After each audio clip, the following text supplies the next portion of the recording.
On the bench here, I've got a review item. This is a desoldering gun. Very handy tool to have. I already have one. This is a slightly different version, and I requested this to do a review on it to see how good it is. This is from Banggood, so make sure you check out the links down below to Banggood. They gave this to me at no cost. So let's get stuck into it. There'll be a discount code as well. So down below in the description, where the links are for this, there's a discount code. Banggood almost always give me a discount code, so you can get it slightly cheaper. Box here. What's in here? It's the stand. Now this is very slightly different to my existing one, actually. Let me get my existing one. So here's the new one. Here's my existing one, which is for my existing iron. Right, this is just a single pump one. I think I got this to review as well some time ago, if I remember rightly. To see the different profiles in here, which is interesting. The body looks basically the same. I do just wonder a little bit why they're different. Even this bit's not the same, they're different. Obviously not the same manufacturer. That's always a very interesting point. Why are they different? They're the same brand, the same series of devices, so why are they different? They're both the same model number. Stickers look very similar, but not exactly the same. They're very slightly different. GJ, Gaojie, or whether it's Gaojie, however you pronounce it. They should be identical, but they're different, as you can see. Now, this is my existing one, as I said. That fits in there beautifully. It just drops in nice and easy. The new one, not as good. This one kind of locks in. It just wants to pivot, right? Doesn't want to flop around. Whereas this one here flops around. This has not got a nice positive bucket to sit into. So that's an interesting difference. And it could be different because it's got a different shaped end on the actual iron. Let's have a look. So there it is there. What else have we got in here? Booklet, we've got some filters, some declogging pins, I suppose, I don't know. Cleaners, cleaning pins. Also you've got a little sponge which you chuck in there. This kind of sort of floats around in there. Doesn't really matter. It's a handy little tray to actually have it here because you can stuff things in there. And because I don't actually use the sponges, I use one of these things. So it's a little bit different. So let's have a look. Well, it's in Chinese, but it's 350C to 450C. Vacuum 650 to 700 millimeter. What's that? HG. Oh, I've forgotten what it's called now. The vacuum measurement. I don't know. Anyway, all in Chinese. Internal construction diagram, hose diagram inside. Yeah, okay. But all in Chinese. And that's the end of the box. Let's go with that.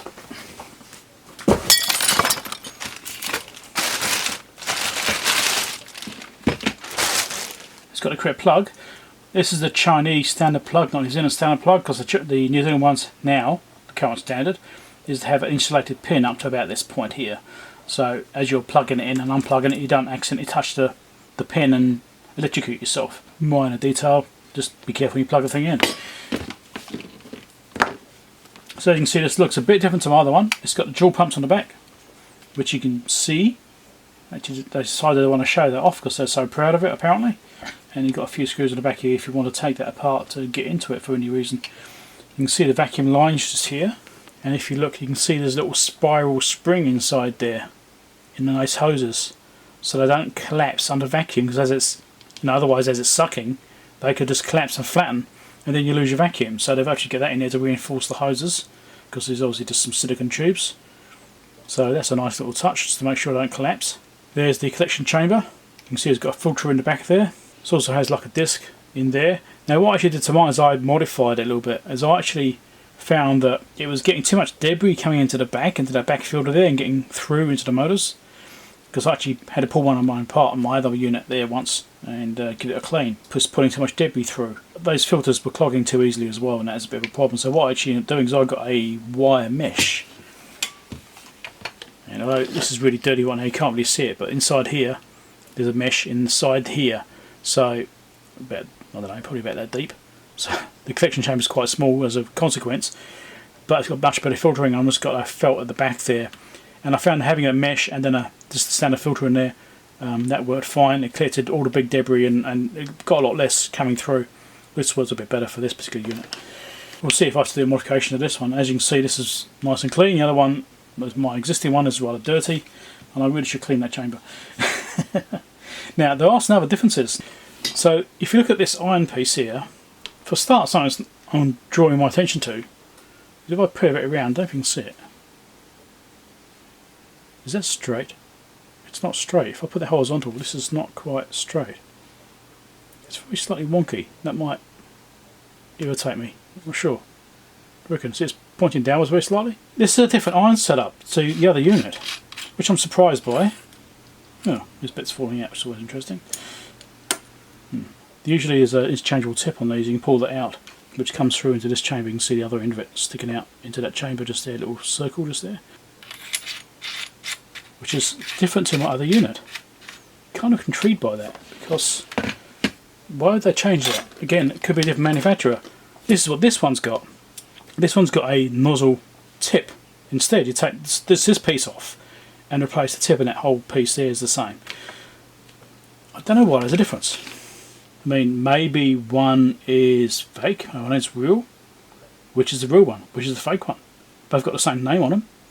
And as you see, the part numbers are not that different. So it's quite curious, really. Now, why would they change this assembly? Because once you've got one designed and built, why would you change it? Trigger there, dial here says 380 to 480 on the dial. Almost gets down to 380. And goes past 480. So the sticker's probably not in quite the right place, but anyway. How accurate that is, I really don't know. Well, I suppose the next thing is we should plug this thing in and see what happens. Don't know what the price for these. I think it's about 150 US or something like that. I think it was around that kind of region, if I remember rightly. I could be wrong. Don't quote me. Check the links down below for that and say the discount code for these things. And as expected, in this holder, I mean, it holds it alright, but it's not as nice as the other holder. Yeah. Could go bang, who knows? That is drawing a variable amount of power. So it started at about 180 watts, it's dropping down, so about 125. Obviously as the heating element heats up. Power factor is resistive, so it's basically a power factor of 1, which is good. Still 100 watts still. I kind of got it set at 420. Power's decreasing, the power's gradually dropping down. Put down, say 400 or so. Can you see the light on there? But you kind of can't you? Doesn't show up very well. The little light just there shows heating. It now says 85 watts. I can hear some noises from it. See the smoke coming off it? Still 81 watts. Well, it's 81 watts now, I should say. I guess it's like the original oils and stuff all burning off it. Hopefully that's what it is. Okay, I think it's turned off. We're now down to 1 watt. So I want to see when it comes back on again. Obviously the temperature overshot, so it's got a hysteresis on the heating, as you would expect. When it's just idling, it's sitting at 0.8 power factor. Here we go. Went to 110 watts there and dropped down to about 102, then it shut off again as it's obviously idling. So that's stepping up to temperature and working. Well, at least it thinks it is. Let's try finding something to desolder. In fact, before I do that, let's check the resistance to the grounding, shall we? We should make sure there's decent grounding on it. Resistance. This casing is earthed over here, so I'll go to that as an earth plate. And I'd imagine that's an earth. No? Over here then. There you go. 0.8 ohms. So that's fine. As long as this is an ohm, that's acceptable. So let's give us a bit of a whirl. Let's see what happens over here, so we can see what the current the actual motor's using over here. That's curious. That's saying like 100 watts, there's no way. I wonder if it's also heating at the same time as it's running the pump. Said about 130 watts then. Wonder if it means it heats at the same time as it's sucking. Anyway, I have this broken display module over here. I don't need this for anything. I'm just going to desolder the header with this, and we'll see how easily you can do it without putting any fresh solder on or anything like that.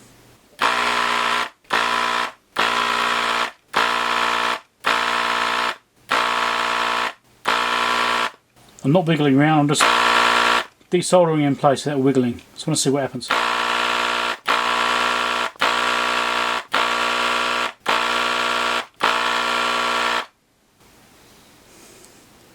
So you can see those holes there. Whoever stuck it through the holes, I don't know. I wasn't wiggling. I just wanted to try it in place as it was without wiggling.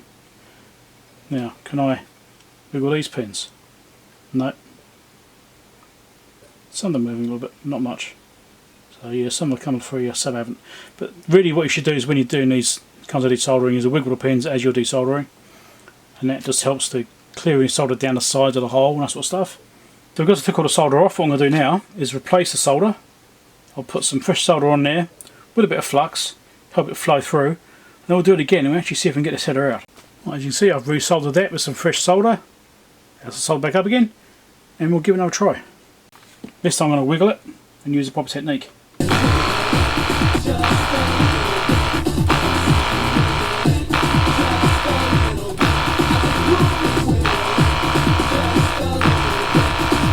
Now something I'm noticing is this nozzle is actually moving around.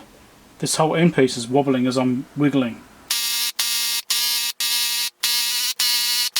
Okay, let's see if that's got any further. Still rock solid. So headers actually one of the things which are harder to remove because of the tightness of the pins to the holes, and the fact that this board is double-sided as well, and so it's soldered both sides basically. If you get it right, you persevere with it, you can get it right out. So that's that. One is not doing it yet. Right, that is not actually done the job. Okay, so let's compare this to my existing one. Okay, so there's my existing one, which I've had for 2 or 3 years now, I think. So this is set at the same temperature. I've resoldered the pins again. Let's give it another go. See this one? This has got a slightly bigger nozzle on it as well. This is next size up, the hole in this.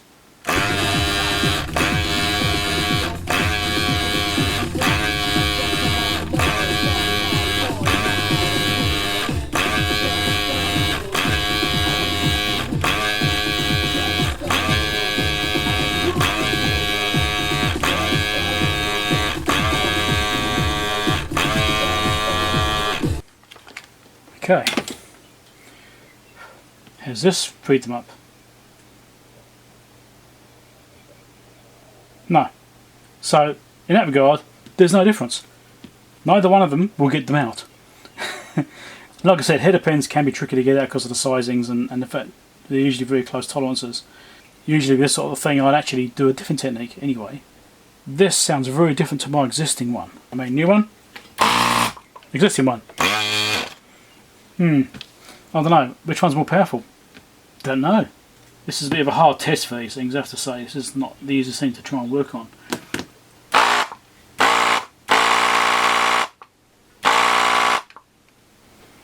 No, this sounds like it's labouring really. Don't know. If I slide this down, definitely does slow down when you've got it coming through the nozzle. But not by much. It seemed to work slightly better than my original one for how well it picked up off those pins. You couldn't really see it on camera so well, but when I used that one to get the stuff off the pins, it left them cleaner on the pads. The pads had less on them compared to using my existing one where there's more left behind. So I think it does have more suction based on that observation. But I kind of need to show you actually desoldering some of this, which actually works, don't I? Alright, so I just pulled this out of my junk box. I've got absolutely no idea what this was, but it's got a whole bunch of chips on there, single-sided board, so it's a bit easy to deal with as well. So we'll try desoldering something with this, and then we'll do it with the other one, and we'll see how we actually come out of that.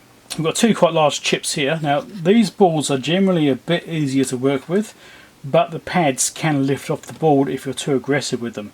So in a way it's also a good test as to how aggressive it is on the board to make sure it's not going to cause damage. I mean, this is an old phenolic board, so it's a bit more sensitive. Right, so I'm going to pull this chip with this unit, and I'll pull this chip with the other unit. Let's give it a go. No fresh solder, I'm going to use what's already on there. Actually, I really don't like the fact that's wobbling around. Now, because it's single-sided, I don't have to linger on the pins for as long as I do normally, because single-sided boards are much easier to work on. Now, these pins are all bent over, this lot. This is going to be interesting. So I'm going to straighten them up at the same time.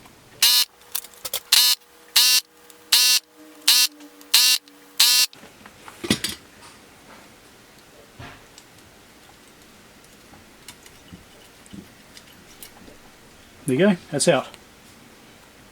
Can do it. And to check how aggressive it was with the pads, as I said before about these boards being sensitive, you see there's lots of pads which are now missing. So you lift it off, lift it off, lift it off, lift it off. So that's the trade-off with this sort of thing, is that because you're swirling a thing around and trying to move the pins around, you can end up with pads being lifted off at the same time. Now the temperature I'm using is 400 degrees C. I think it was 420. 420 according to the dial. If that's right or not, I don't know. Anyway, we'll try the other chip with the other one. Okay, let's try my other one. Get the same chip. And we'll do the same job with this one.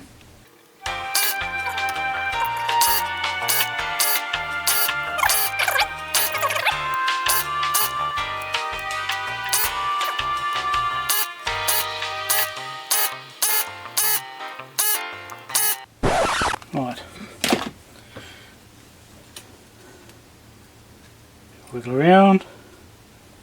Oh, didn't quite get them all, I think. Yeah, I was a bit too sensitive with this one. A bit too gentle with it.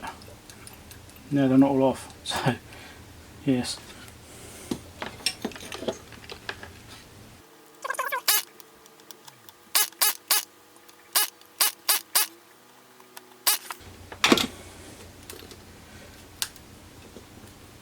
Come on, here we go. A couple still being stubborn. I think I've bent actually, yeah, it's actually free, just I've bent the pin over a bit as I've been trying to desolder. Let's try and pull it out. There we go. So, yes. So in comparison between the two, the first one did a easier job than the second one did. Definitely seems to be sucking better. I did a better job, but pads, yeah, gone. As I said, I'm thinking I'm desoldering way too hot for this particular board anyway. This is just a junk board, so I don't really care about it, but if you are working on something you do care about, you want to keep temperatures and stuff as low as you can. So let's try dropping the temperature down. Drop it right down as low as it will go, and we'll do the same test with this unit only, and try desoldering another one with a much lower temperature and see if we can keep all the pads in place, like we're supposed to be doing. Right, I'll drop the temperature right down, get it a chance to cool down a little bit, then we'll try desoldering this chip, which is the same physical size. Give this a go.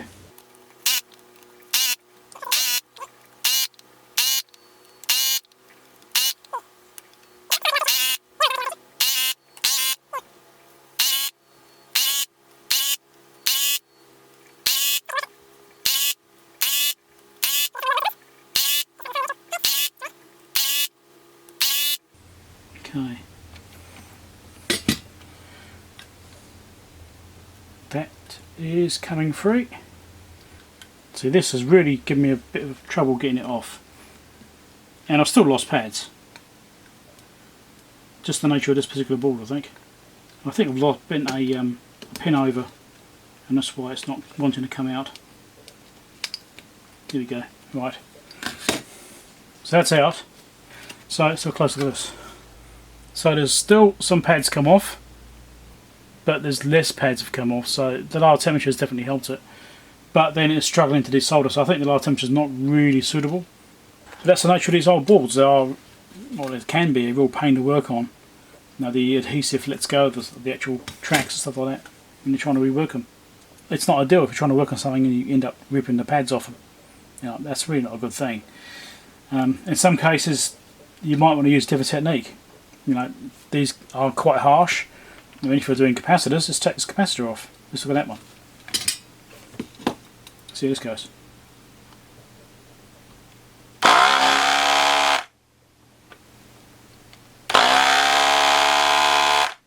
That is not desoldering. It's not pulled much out of that. Is that clogged? think it's clogged. That's probably not helping.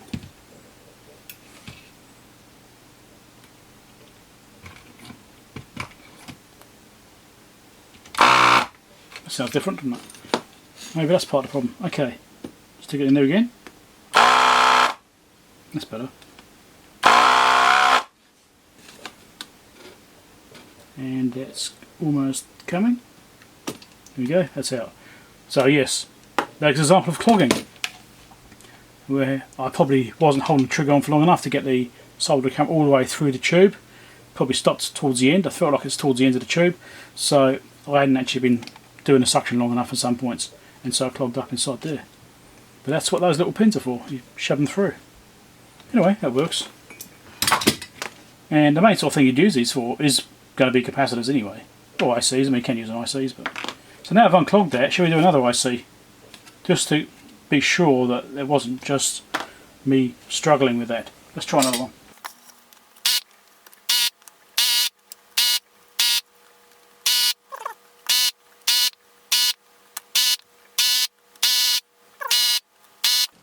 Okay, after unclogging it, there you go, that's better. And let's look at the tracks. So yeah, still lost pads. We lost a pad. So I did slightly better that time. But again, not ideal, shouldn't be losing pads. So if it's not clogged and the temperature's not too high, then you're going to do a bit better. And part of it as well is about learning the tool. I mean, this thing is probably sucking slightly better than my other one does, so I probably don't actually need to do quite as much wiggling, and as that wiggling whilst touching the pad can cause problems, you know, ripping them off as well. So what do I think about this thing? Well, it's slightly more expensive than the single pump version like I've already got, which is the 993, and this is the 998. I think it's slightly better, but there's not a lot in it, to be honest. Even though it's dual pump, I think the construction of the 993 is slightly better. It feels more robust. 998 seems okay. I think it's only very slightly better suction. So either one I'd suggest getting. Basically, if you don't have any kind of desoldering iron right now, or desoldering gun, whatever, then you really should get one anyway. Whether you get the 998, which is what I'm reviewing right now, or the 993, which is the one I've reviewed previously, that's up to you. I mean, the 998 is slightly more expensive, but I don't think there was that much in it. I think it's like $20 or something like that, maybe even less than that. It wasn't much in the price at all. And it does seem to be marginally better, but I'm not sure about this construction here. Maybe it's because I've got it a bit loose, maybe, and it's not quite as good because of that. I did notice that this loosened off whilst I was sucking and it started spinning, so I probably didn't tighten it up strong enough either. That could be part of the problem. You know, well, I could see it wobbling as I was wiggling it around. I mean, you do have to wiggle around to get the pins to move around inside the hole to clear the solder out from down the sides. You do need to do that. I'm not 100% convinced about this element design. That's my only real thing. I mean, I actually wonder if it's possible to retrofit this kind of element onto this unit. I don't know. But then you've got to try and find the nozzles and stuff to go with it. But you can get them. I actually do have a spare heating element for this. I do have one. I've never actually needed to use it, but I've got one. So the other thing I would have liked to have this thing come with is a selection of different nozzle sizes. Like on the other iron, you can get different sizes of nozzle. You know, you can get for different size pins and big capacitor legs and stuff like that. Whereas this has only got one size that comes with it. I haven't looked yet to see if you can get other sizes, but I would have thought you should be able to. Maybe. Yeah, you may be able to get different sizes. I don't know, I'll have to look. If you don't have one, it's worth looking at differently. So, what's my opinion on this thing after I've actually used it?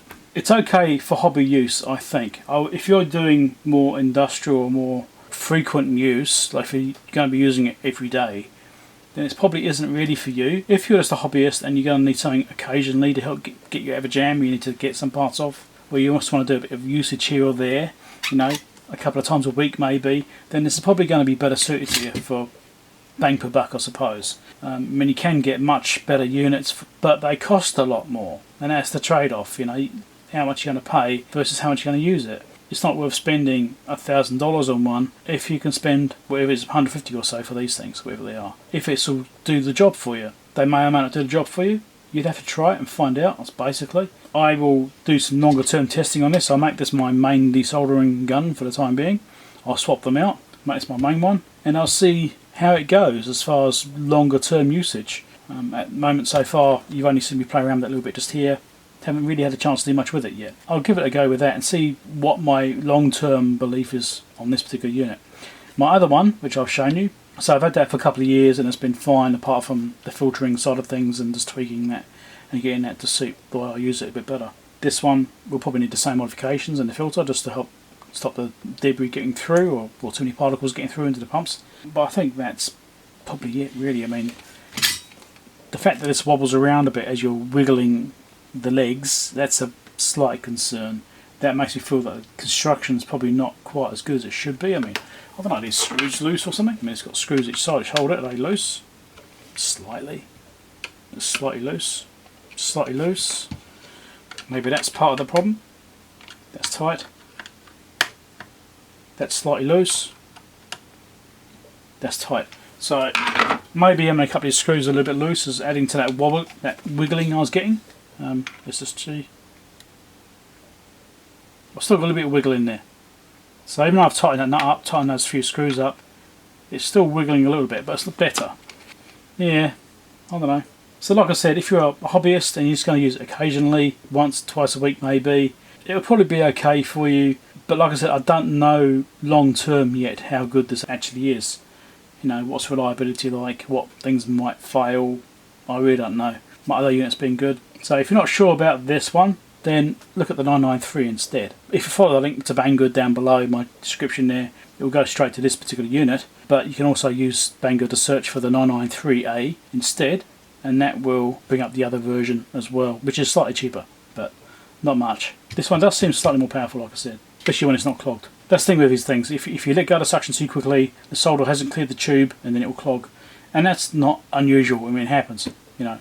That's why it gives you little pokey sticks. I mean, personally, I'd love to get like a high-end Heiko or something like that, or one of the brands which are more industrial based, you know, a proper desoldering iron sort of thing, really heavy duty one, you know. I'd love to get some of that, but they're just too expensive. I'd love to have one myself. If any of those brands ever want to get hold of me and do a sponsorship and give me one, let me know, because yeah, click on the about link at the top and email me from one of those brands and you want to give me one to review. That'd be great. I'd love that. So check links down in the description below. Thumbs up if you liked it, found it interesting. Subscribe if you're not already subscribed, click the bell icon, all that usual stuff, and check the videos at the end for more reviews and more electronics repair stuff and what have you. Catch you later. Bye.